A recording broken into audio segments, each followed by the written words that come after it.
성경 봉독하겠습니다. 누가복음 14장입니다. 15절부터 24절까지 말씀입니다. 15절의 말씀부터 함께 합독하겠습니다. 함께 먹는 사람 중에 하나가 이 말을 듣고 이르되 무릇 하나님의 나라에서 떡을 먹는 자는 복되도다 하니 이르시되 어떤 사람이 큰 잔치를 베풀고 많은 사람을 청하였더니 잔치할 시각에 그 청하였던 자들에게 종을 보내어 이르되 오소서 모든 것이 준비되었나이다 하매 다 일치하게 사양하여 한 사람은 이르되 나는 밭을 샀음에 아무래도 나가 보아야 하겠으니 청컨대 나를 양해하도록 하라 하고 또 한 사람은 이르되 나는 소 5 겨리를 샀음에 시험하러 가니 청컨대 나를 양해하도록 하라 하고 또 한 사람은 이르되 나는 장가 들었으니 그러므로 가지 못하겠노라 하는지라. 종이 돌아와 주인에게 그대로 고하니 이에 집주인이 노하여 그 종에게 이르되 빨리 시내의 거리와 골목으로 나가서 가난한 자들과 몸 불편한 자들과 맹인들과 저는 자들을 데려오라 하니라. 종이 이르되 주인이여 명하신 대로 하였으되 아직도 자리가 있나이다.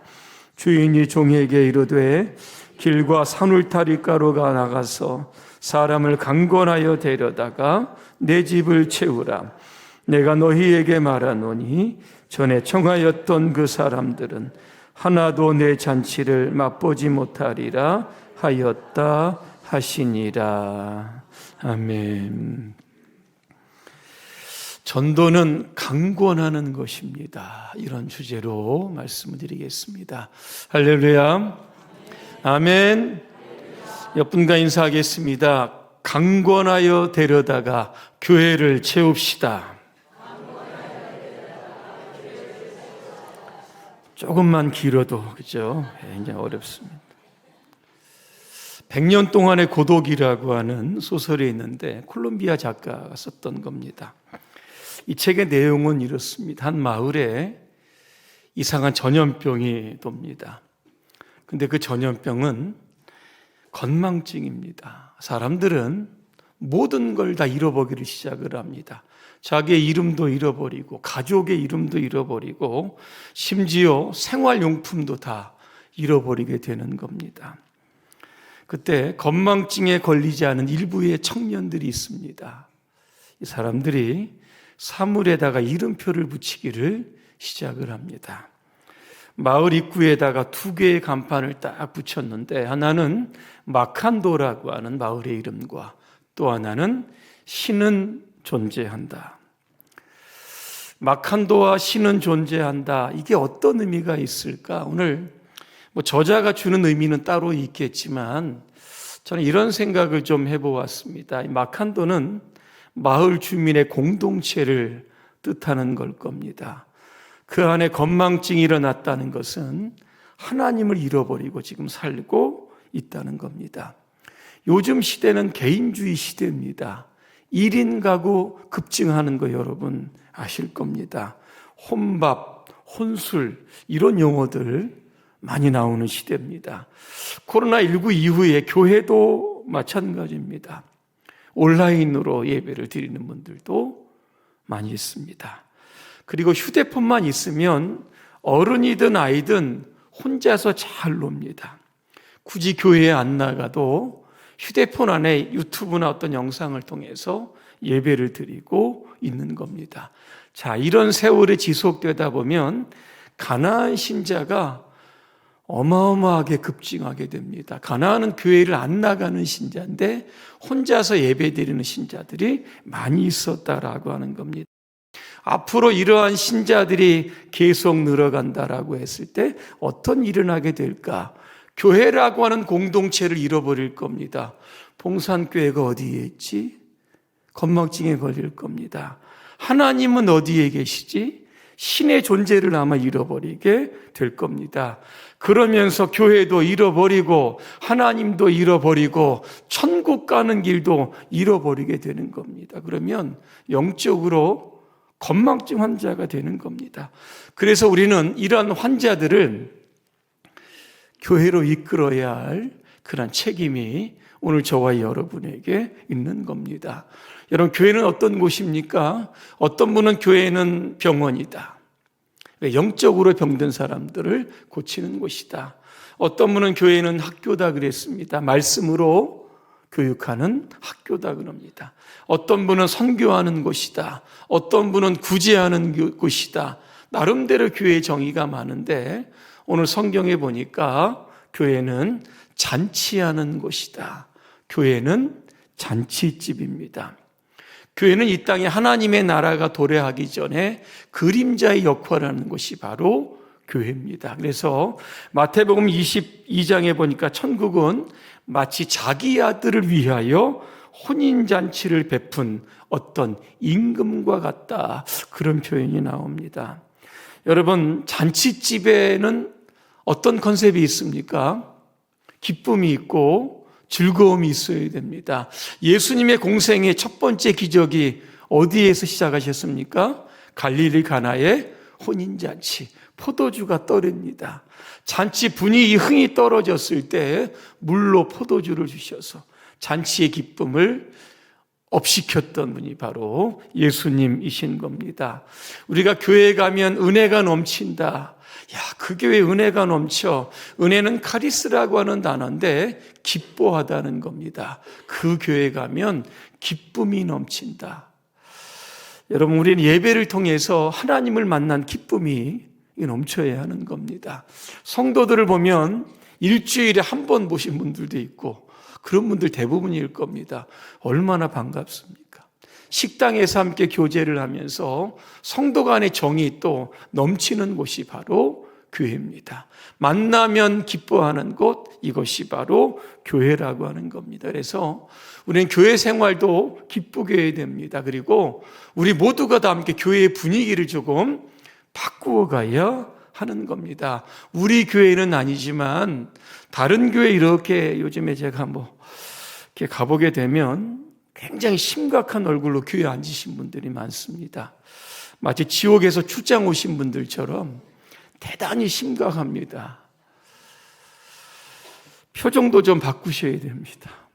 기쁘시게 하고 즐거운 표정으로 바꾸셔야 하는 겁니다. 옆분 한번 표정 보시기 바랍니다. 천국에서 오신 분인가 지옥에서 오신 분인가. 요즘 전도가 힘듭니다. 방법이 있습니다. 웃고 다니면 전도되는 겁니다. 봉산선교교회 가니까 사람들 다 웃고 다니더라. 예수 믿으니까 정말 행복하다. 얼굴이 전도지가 될 수 있도록 이 한 주간 여러분 나가서 웃고 다니시길 바랍니다. 웃고 다니시길 바랍니다. 우리 옆분 보고 좀 환하게 웃어주시기 바랍니다. 예. 오늘 예수님께서 바리새인의 집에 가셨습니다. 그리고 식사를 하시는데 어떤 한 사람이 이렇게 이야기를 합니다. 오늘 15절에 보니까 하나님의 나라에서 떡을 먹는 사람은 복되다 그랬습니다. 그러면서 오늘 예수님은 큰 잔치의 비유를 하십니다. 이 잔치의 주인이 누구인가? 하나님이십니다. 하나님께서 이 잔치를 연 목적이 있지 않겠습니까? 있습니다. 그것은 많은 사람들이 구원받기 위해서 구원의 잔치를 지금 열어놓으신 겁니다. 그래서 잔치 시각에 맞추어서 종들을 내보내는 겁니다. 잔치에는 손님이 많아야 됩니다. 우리가 26일 날 새가족 초청주의를 하는데 새가족이 아무도 오지 않았다고 하면 여러분 분위기가 어떻게 되겠습니까? 디모데전서 2장 4절에 보니까 하나님은 모든 사람이 구원받기를 원하신다 그랬습니다. 마가복음 16장 15절에 보니까 너희는 온 천하에 다니며 만민에게 복음을 전하라 그랬습니다. 온 천하 만민이 하나님이 베푸신 구원의 잔치에 오기를 하나님이 지금 소원하신다는 겁니다. 예수님도 강권하여 데려다가 내 집을 채워라, 또 그렇게 말씀하고 있습니다. 교회가 작든지 크든지 간에 빈자리를 채우는 교회는 기쁨이 있는 겁니다. 그런데 채우지 못한 교회는 여러분 어떻게 했습니까? 빈자리를 볼 때마다 안타깝고 쓸쓸하고 허전하고, 그러한 교회는 침체될 수밖에 없는 겁니다. 그래서 교회는 은혜도 넘쳐야 되고 기쁨도 넘쳐야 되지만 사람들로 빈자리가 가득가득 채워져야 합니다. 그걸 가리켜서 우리는 부흥이라고 하는 겁니다. 부흥이 뭡니까? 빈자리 채우는 거, 이게 부흥입니다. 그러면 그곳에 하나님의 특별한 은혜도 더하여 지는 겁니다. 하나님께서 초청장 딱 만들었습니다. 여러분, 초청장 나가실 때 반드시 갖고 나가셔야 됩니다. 17절에 보니까 초청장의 내용이 딱 한 줄입니다. 뭡니까? 오소서, 모든 것이 준비되었나이다. 자, 지난번에 우리 새가족 초청장에 들어갈 문구를 공부했습니다. 어디가 공동 우성하신지 아시죠? 1여전도회하고 2여전도회가 공동 우성했습니다. 어떤 내용인지 제가 말씀을 안 드렸는데 여기에 다 나와 있습니다. 오늘 1여전도회는 이렇게 썼습니다. 박스 안에 제가 넣었는데요. 하나님이 기다리시는 사람, 그분은 바로 당신이십니다. 끝입니다. 단 2줄로 1등 하셨습니다. 참 대단하다 그렇게 생각하는데, 이어전도에는 어떻게 썼을까 보니까 오늘을 살아가는 당신은 소중한 사람입니다. 가운데 생략을 하고 맨 마지막에 보니까 이 행복한 자리에 초대합니다. 그렇게 되어 있습니다. 자, 문구로 1여전도회, 2여전도회가 공동 우승했습니다. 진짜 우승은 뭡니까? 빈자리를 채우는 전도회가 진짜 우승하는 전도회입니다. 자, 하나님께서 모든 것을 준비하셨는데 도대체 모든 것이 무엇인가 보니까 구원과 영생을 준비하셨던 겁니다. 성경에 보니까 모든 사람은 죄인이다 그랬습니다. 죄의 싹은 사망이다 그랬습니다. 우리는 다 죽어야 되고 죽음 이후에 영벌에 처해야 되는 운명에 처해져 있던 겁니다. 하나님께서 우리를 사랑하셔서 독생자를 보내주시는 겁니다. 죄의 문제 스스로 해결할 수 없었는데 예수님께 십자가에서 우리의 모든 죄를 짊어지시고 죽으셨던 겁니다. 그 예수님은 십자가에서 죽으시고 우리는 살게 되었던 겁니다. 이게 바로 복음 아니겠습니까? 기쁜 소식입니다.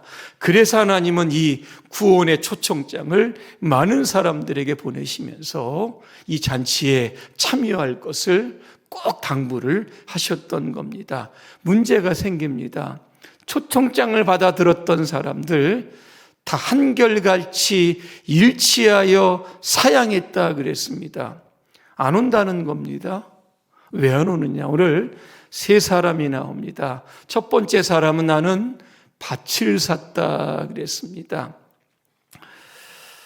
그래서 사서 한번 둘러봐야 된다는 겁니다. 그래, 좀 양해를 좀 해달라는 겁니다.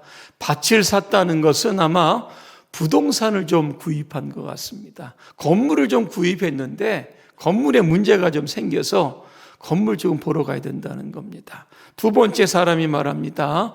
나는 소 10마리를 샀다는 겁니다. 이것들을 지금 시험하러 이렇게 다른 번역에 보니까 이것을 부리러 가는 중이다 그랬습니다. 이 소들이 건강한지 그렇지 않은지를 조금 점검하고 확인하러 가는 중이다. 그래서 못 가겠다 그렇게 말합니다. 여러분, 이런 사람들은 사업이 굉장히 바쁩니다. 장사가 바쁘기 때문에 내가 못 가겠다는 겁니다.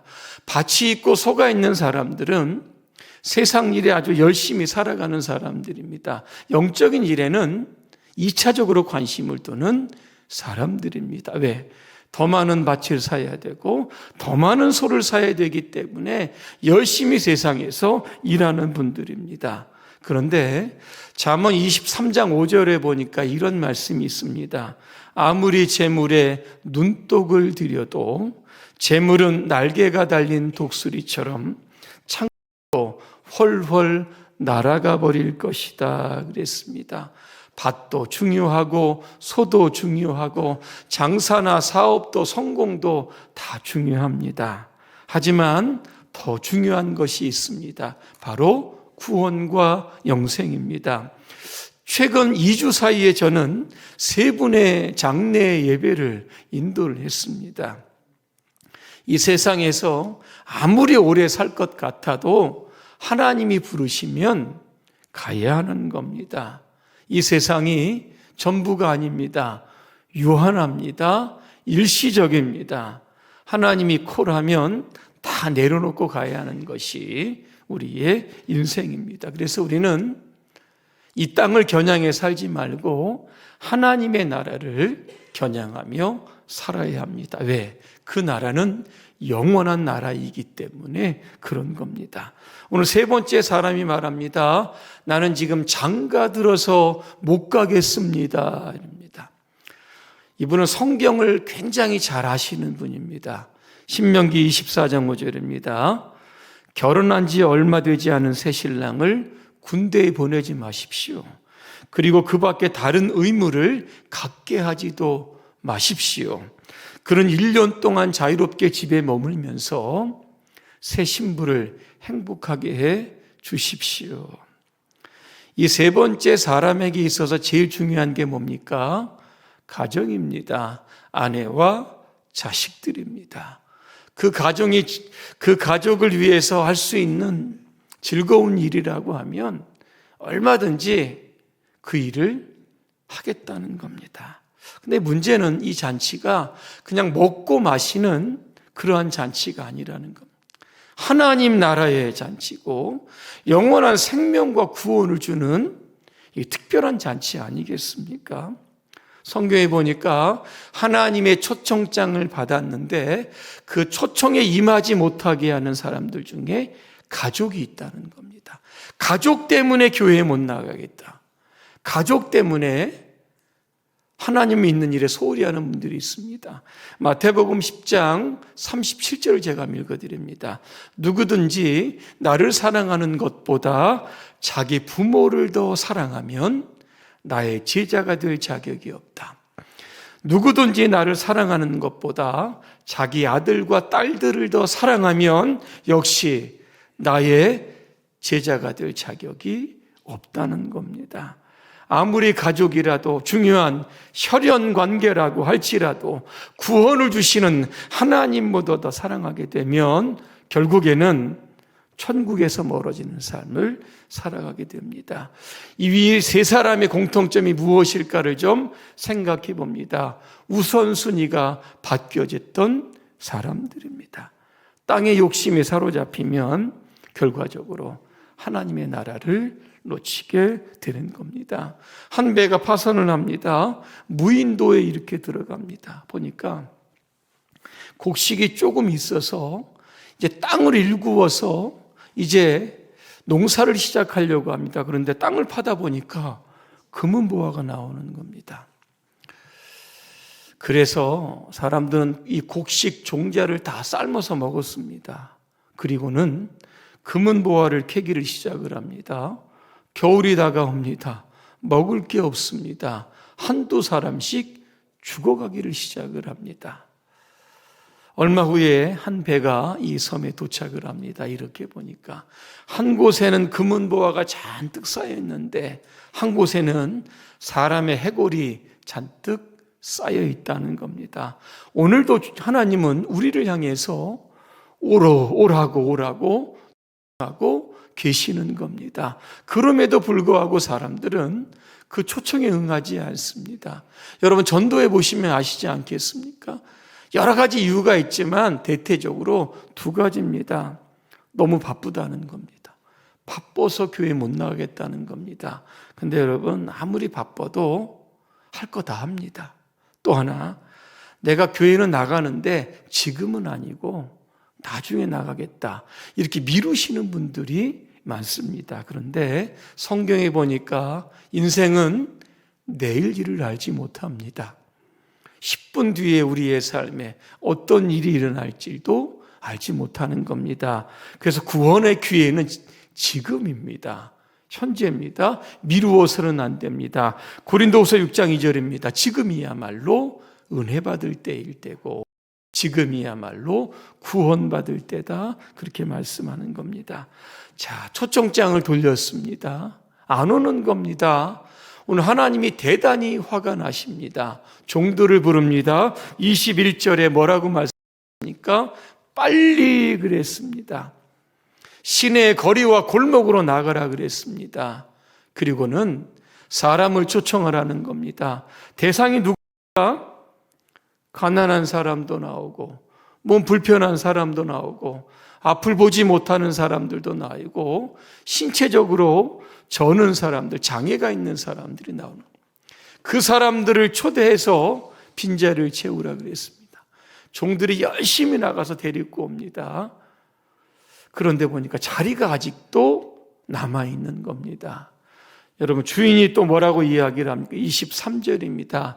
이번에는 길과 산울타리가로 나가라 그랬습니다. 다른 번역에 보니까 큰 길과 좁은 골목길로 가라는 겁니다.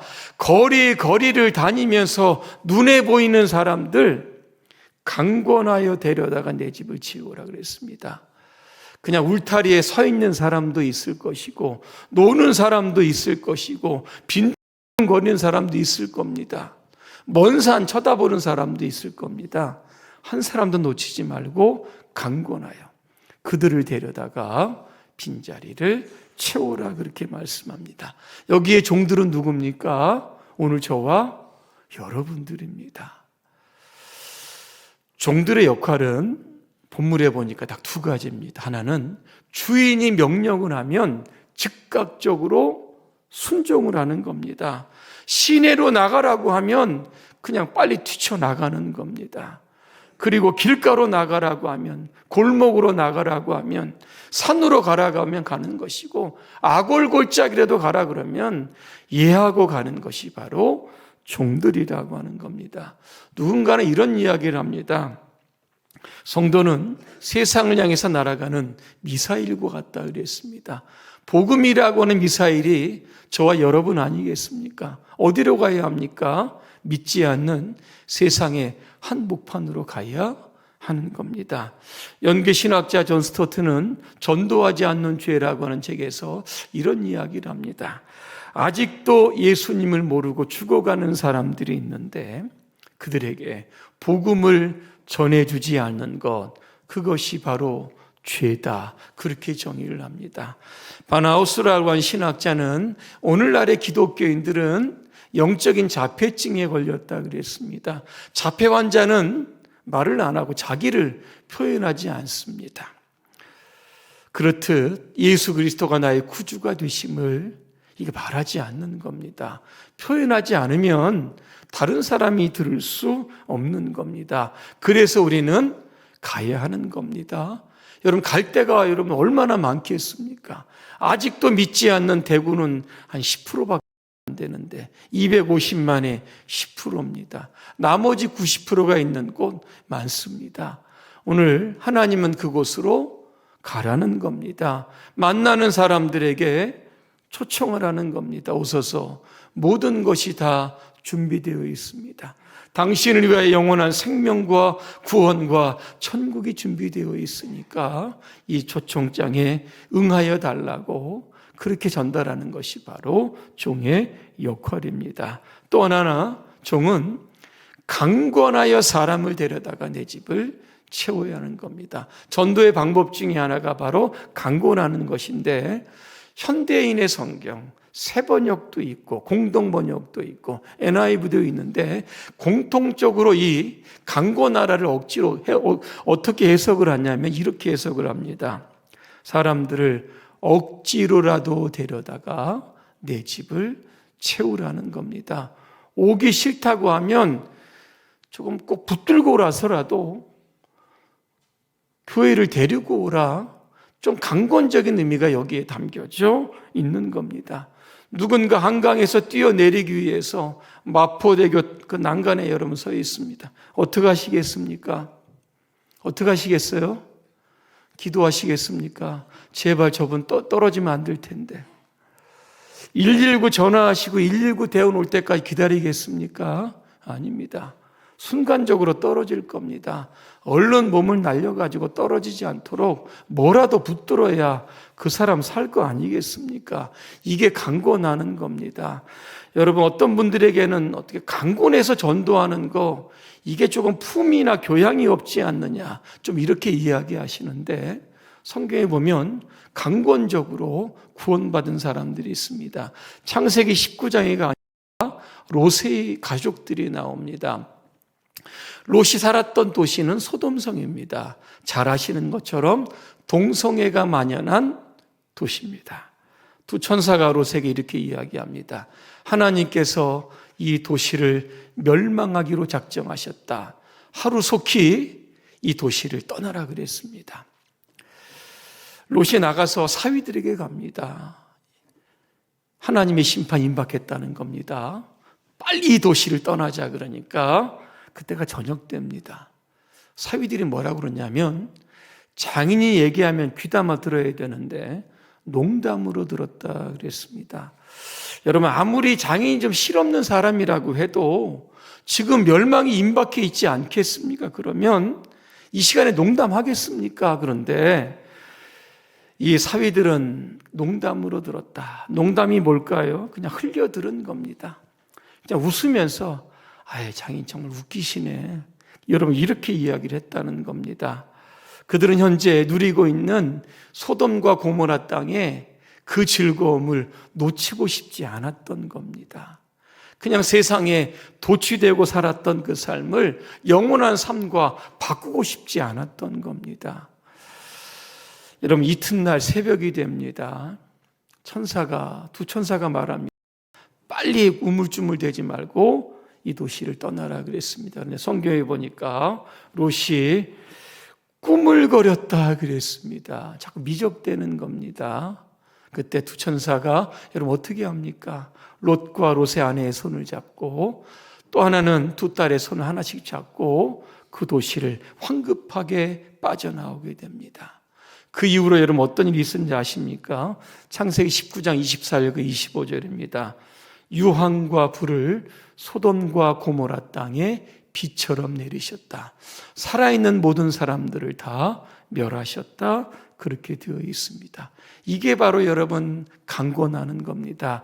두 천사가 빨리빨리 도시를 떠나라고 했는데 계속 미직되고 있었으면, 그들을 끌어내지 않았으면 여러분 어떻게 됐겠습니까? 롯의 가족은 아마 그 도시가 멸망할 때 다 죽었을 겁니다. 이게 바로 강권하는 겁니다. 여러분, 에스겔서 33장 8절에 보니까 이런 말씀이 있습니다. 내가 악인에게 말하기를 너는 반드시 죽을 것이다 했는데도 내가 그 악인에게 말하여 그가 악한 길을 버리고 떠나도록 경고하지 않으면, 경고를 다른 번역에 보니까 목소리를 높이지 아니하면 그 악인은 자신의 죄가 있어서 죽을 것이지만 그 사람의 죽은 책임은 너에게 묻겠다, 이렇게 말씀한 겁니다. 지금 여러분 하나님의 심판이 임박합니다. 벗어날 수 있는 길은 저와 여러분들이 아는 겁니다. 그럼에도 불구하고 경고하지 않고 목소리를 내지 않고 그로 인하여 누군가 죽었다고 하면 그 책임 저와 여러분들에게 반드시 묻겠다는 겁니다. 중국에서 강에서 배가 뒤집어졌습니다. 사람들이 죽어가는데 사람들이 강가에 있는 사람 다 구경만 하는 겁니다. 배가 몇 척이 있었는데도 물에 빠진 사람을 구원하지 않는 겁니다. 한 선교사가 이렇게 보고 막 너무나 다급해서 배가 진 사람이 빨리 좀 구해달라고 하니까 그 사람이 죽든지 말든지 나와 뭔 상관이 있습니까? 돈을 주면 내가 구하겠다. 얼마가 필요하냐 그랬더니 400위안을 달라는 겁니다. 그만큼의 돈은 없고 내가 300위안이 있다는 겁니다. 이거라도 받고 좀 빨리 좀 구원하라 그렇게 이야기해요. 그제서야 사공이 배를 움직이기 시작을 합니다. 그런데 살아있는 사람을 건진 것보다 이미 죽은 시체들 건진 것이 더 많았다고 하는 겁니다. 여러분 마찬가지입니다. 우리 주변에 이렇게 예수님 모르고 죽어가는 사람들 많이 있는 겁니다. 그 책임 우리가 구경꾼이 되고 보고 있어도 우리가 아무 조치를 취하지 않는다라고 하면 그 책임 묻겠다고 하시는 겁니다. 여러분 가족들 사랑하시고 친구들 사랑하시고 이웃들 사랑하실 겁니다. 정말 그들이 구원받기를 원하신다고 하면 오늘도 강권하는 이 전도의 방법을 한번 사용해 보시기를 바랍니다. 그래서 천하보다 한 영혼 여러분 구원에 않겠습니까? 일에 여러분 최선을 다하시기를 주님의 이름으로 축복합니다. 기도하겠습니다. 은혜로우신 하나님, 오늘 우리 주변에 많은 분들이 예수님 믿지 못하고 죽어가고 있습니다. 우리가 그들을 이 시간 초청하려고 합니다. 11월 26일에 새가족 초청주일에 우리가 그들 모두를 다 초청할 수 있도록 도와주시옵소서. 한 영혼 구원하는 것 하나님이 가장 기뻐하시는 일인데 이 일에 최선을 다할 수 있도록 도와주시옵소서. 예수님의 이름으로 기도합니다. 아멘.